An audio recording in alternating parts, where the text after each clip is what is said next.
on the newspaper page. Love and tradition of the grand design, some people say is even harder to find.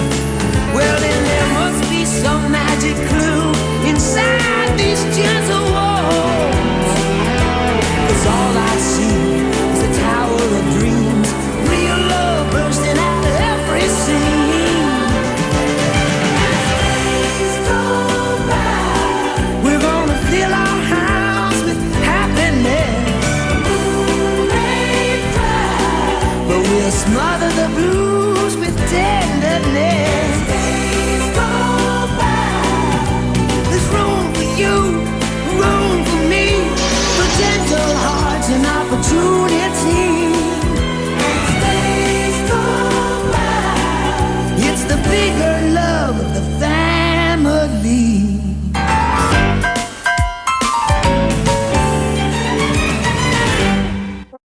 What is up, everybody? Mr. D here with you, talking on a Tuesday. Today I want to talk about something called gamification. Gamification is when you're taking elements of video games and applying them to activities in life. The goal is to try to make things more fun through the use of video games. Now, these could be such things as completing objectives, leveling up, earning experience points, things like that. So if you think about it, a lot of sports and games that we play now already have those elements in them, except with gamification, we're taking it to a new level. See what I did there? I love video games. Video games are great. So today, I have taken the classic game of The Floor is Lava that you can play at home, and I have gamified it for you. Let's check it out. All right, so we're going to call this game The Floor is Lava. This is the deluxe edition. Just a couple things to go over. You know, it's going to be a cooperative game using teamwork, communication, and it's going to be really fun. You can play with your family, brother, sister, parents, working on some skills that are very important to PE class. Just going to quickly go over the rules here. I will put a link in the bottom to the rules and everything so you can look at while you're playing the game. But again, the game is The Floor is Lava. You're not allowed to touch the floor. If you touch the floor, you must begin back over. You're going to want to pick a starting point and an end point, depending on the size of your house. That will make a big difference. Figure out how many people are playing. Game starts at level 1. As a level 1 player, you have no powers, you cannot speak, and you can only use pillows to move, and you get one more pillow to start the game than the amount of players playing. You're allowed to step on the pillows, must get your team all the way to that end point to beat the game. Now this is where the gamification comes in. As the game progresses, you can do little side quests or objectives, and as you complete these objectives, you level up your team or power-ups. You can gain more abilities, which will make the game easier. So the more objectives you complete, the more your group will level up. The stronger your team is, the easier it is to complete the objectives. And so here's our power-ups list. So again, the number in the parentheses is how many objectives you must complete to level up. So even just start the game, you're going to start at level 1. Again, you can only use pillows to navigate the land.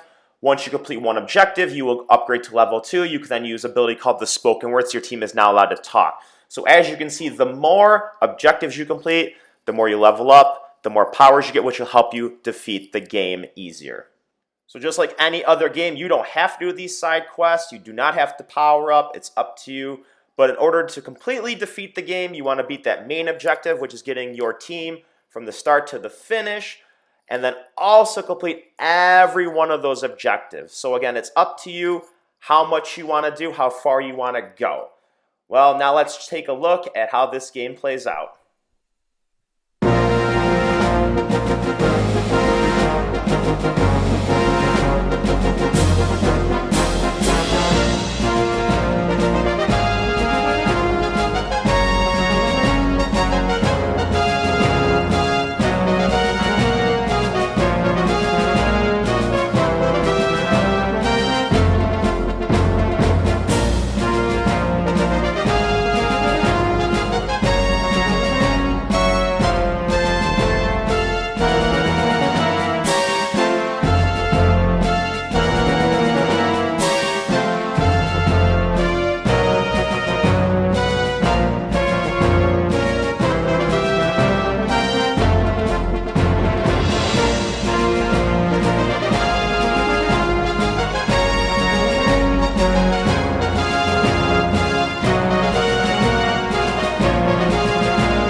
that was The Floor is Lava.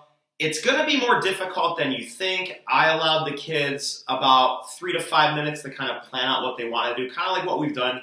We do our cooperative games in class. It's very important that communicate, figure out what you want to do, what is the game plan going in. Again, especially with this game, when the game starts, you cannot speak until you level up. So it's very important that before the game begins, figure out a strategy, check over those objectives. What can you complete? What will make the game easier? I know for me, I put the pictures of the objectives and the level ups on the phone. I took a picture for the kids to look at because that's very hard. There's a lot going on, so for you to remember all the objectives or the levels up while the game's playing, it's going to be difficult. So if you can display it somewhere, whether you write it out, take a picture of it, have it up on the screen, whatever is easiest for you. But it does make it easier if you know what you're looking to do and how you need to do it. So again, fun game. You're going to get a workout in if you're scooting around, jumping back and forth, and it might take you a while. I know as much as I video edited that took 40 minutes. So, I mean, it broke it down to 2, but it took a while, especially if you don't game plan and you're not really communicating what you need to do. So give it a try. Something fun to do with your family at home. Good game. Again, working on those PE skills. So thanks for joining me on another Talking on a Tuesday. Till I see you again, take it easy, everybody.